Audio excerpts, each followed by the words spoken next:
మండల ఆఫీస్ లో సింహాచలం 9వ గంట కొట్టగానే ఆయన ఉపదేశ మందిరం తలుపులు తెరుస్తారు. ఏమియా సింహాచలమియా ఎద్దు నాగా ఎదిగిపోనావు, సోంపేరినాగా గంటలు కొట్టి నెలకి 50 రూపాయలు తేవడము తప్ప ఇంకో పనేమీ చెయ్యవేమయ్యా సింహాచలమియా. ఏమియా బయట పని దొరకపోతే ఇంటో వంటైనా చెయ్యవేమియా? ఏమి అబ్బాయ్యా గిన్నెలంత తింటావో మాసం అంత తొంగుంటావో ఆ సిద్ధి దీనికయ్యా నీకే సీని కట్టుకుని వంట సీవియ్యా. ఏమియా పౌసం లేని ముడివియ్యా, మూతికి మీసం లేదు, మనిషికి రోసం లేదు. ఏమి జన్మమయ్యా నీది? నా కర్మకాలి నిన్ను మనవాడేనయ్యా. నీకి బదులు ఏ అడుక్కున్న వాళ్ళు చేసుకున్న సుఖంలో బతికేదని కదయ్యా. నాను ఎద్దునియా నీకి నాను వంట చెయ్యాలే పెంచముఖము దానా నాను సీర కట్టుకోవాలయ్యా. దిక్కుమాలిన బెల్లమా నాను పౌరుషం లేనునియా.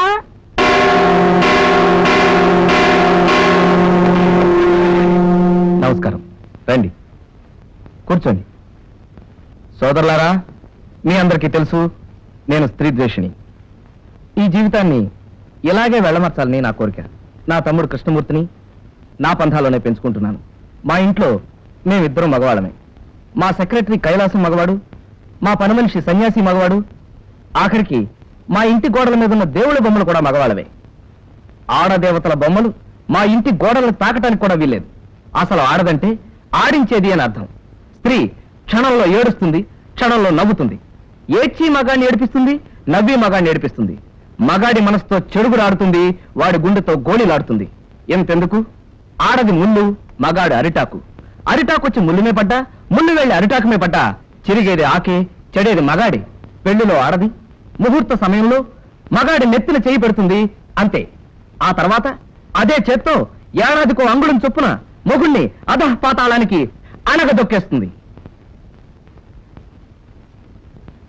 ఇక్కడ చప్పట్లు కొట్టుకోవచ్చు. పురాణ ఇతిహాసాలను తీసుకుందాం. జగన్నాటక సూత్రధారి అయిన శ్రీకృష్ణుణ్ణి కాలితో తన్నింది సత్యభామ.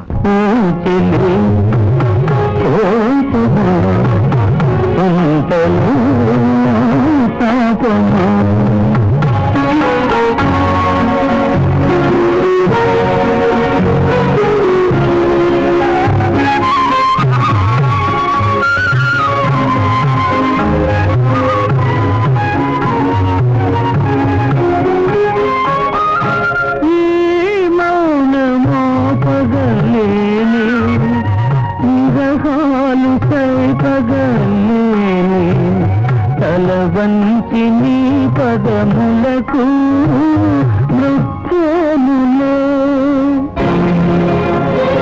సాక్షాత్తు శ్రీరామచంద్రుణ్ణి మాయలేడిని తెమ్మని పంపి ఇక్కట్ల పాలు చేసింది సీత. దేవతల నవ్వుల్లాగా రవ్వల్లాగా ఆ కళకళలు పరికించారా? ఆ బంగారు లేడి ఎంత ముచ్చటగా ఉందో. అవుంది, మనోహరంగానున్నది. దాన్ని మచ్చిక చేయ మనసైంది స్వామి.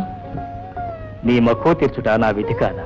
తప్పనిసరైన పరిస్థితుల్లో తను పప్పు రుబ్బుతున్నా తమ జాతిని పొగుడుతూ పాడేలా చేసింది ఈ స్త్రీ జాతి. లేచింది నిద్ర లేచింది మహిళా లోకం, దద్దరిల్లింది పురుష ప్రపంచం. లేచింది మహిళా లోకం.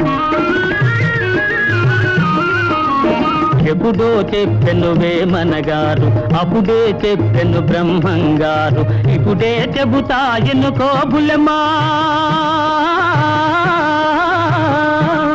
ఇప్పుడే చెబుతా ఎన్నుకో బుల్లెమ్మ. విసన్న చెప్పిన వేదం కూడా లేచింది, నిద్ర లేచింది మహిళా లోకం. ఇవాటికి ఉపదేశాలు చాలు, ఇక వెళ్ళరండి. యథావిధి హనుమయ్యకి నమస్కరించి పంచసూత్ర ప్రమాణం చేయి కృష్ణ. అలాగే అన్నయ్య. ఆడదాని కేసి కన్నెత్తి చూడను, ఆడదాని కేసి కన్నెత్తి చూడను, ఆడదాన్ని పన్నెత్తి పలకరించను, ఆడదాన్ని పన్నెత్తి పలకరించను, ఆడదాని మాట అసలు వినను, ఆడదాని మాట అస్సలు వినను, ఆడదాని ప్రేమలో పడను, ఆడదాని ప్రేమలో పడను, ఆడదాన్ని పెళ్లి చేసుకుని కష్టాలు పాలవను, ఆడదాని పెళ్లి చేసుకుని కష్టాల పాలవను. కళ్ళు మూసుకుని హనుమయ్యని ధ్యానించుకో కృష్ణ. మూసిన నీ కళ్ళల్లో ఎవరు కనిపించారు చెప్పు నాన్న. ఎవరో అమ్మాయి ఒంటి మీద బట్టలు లేకుండా స్నానం చేస్తుందన్నయ్య. అపచారం, అపచారం! నీ మనసును విషపూరితం చేయడానికి ఆ శంకిరి జాతి ప్రయత్నిస్తూ తుడిచేయి. నీ మనసులోంచి ఆ భావాలను తుడిచేయి. వెళ్ళు, వెళ్ళి కాలేజీకి రెడీ అవ్వు. హనుమయ్య, పిలిచావా రామయ్య? ప్రణామాలు హనుమయ్య. రామార్పణం. నాకు నీ ఆశీస్సులు కావాలి. శుభమస్తు. రా కూర్చో. కాఫీ ఏమైనా తీసుకుంటావా? వద్దులే, పైత్యం చేస్తున్న ఈ మధ్య కాఫీలు టీలు మానేశాను. కూల్ డ్రింక్ ఏదైనా ఇప్పించు. ఒక్క నిమిషం. రా హనుమయ్య,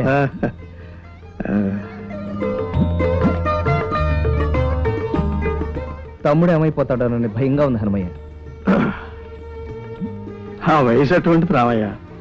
మనసు నీతి లేని కోతి లాంటిదైతే వయసు కళ్ళు లేని గుర్రం లాంటిది. కృష్ణుని వీలైనంత అదుపులో ఉంచడానికి ప్రయత్నించు. ఆ ప్రయత్నంలోనే ఉన్నానయ్య. రాత్రి నారదుడు, తుమ్మురుడు, గరుత్మంతుడు మేమంతా సరదాగా కూర్చుని నీ గురించే ముచ్చరించుకున్నాం. పురుష ప్రపంచానికి నువ్వు చేస్తున్న సేవ అద్వితీయమైందని అందరూ నిన్ను పొగిడారయ్యా. అంతా మీ దయ. మరిచాను, అతి త్వరలో నీ దగ్గరికి మరో బాధా సర్పదష్టుడు, భార్యా బాధితుడు రాబోతున్నాడయ్యా. మరో భార్యా బాధితుడా? ఆ, ఎవరయ్యా అతను?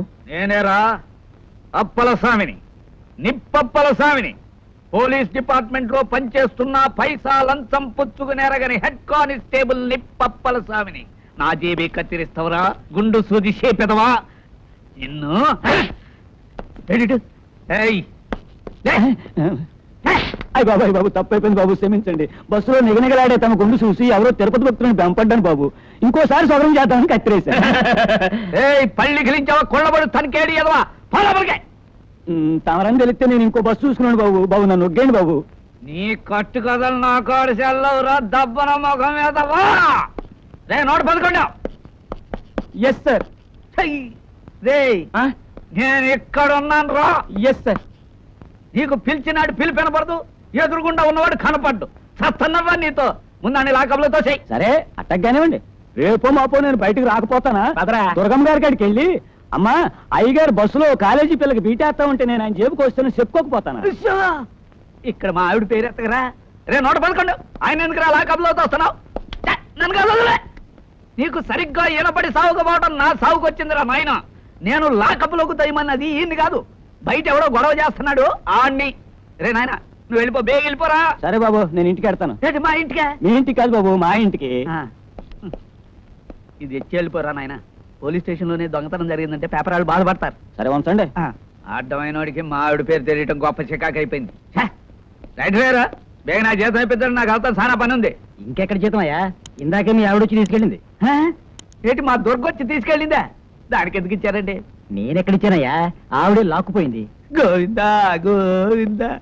అయితే ఈ నెలంతా జేబు ఖర్చుకి దమ్మిడి దొరకనట్టే. రే నోట పదకొండు. Yes sir. ఇటు. Yes sir. ఈ నెల జీతం మన చేతికి అందలేదు. 4 రూపాయలు సంపాదించు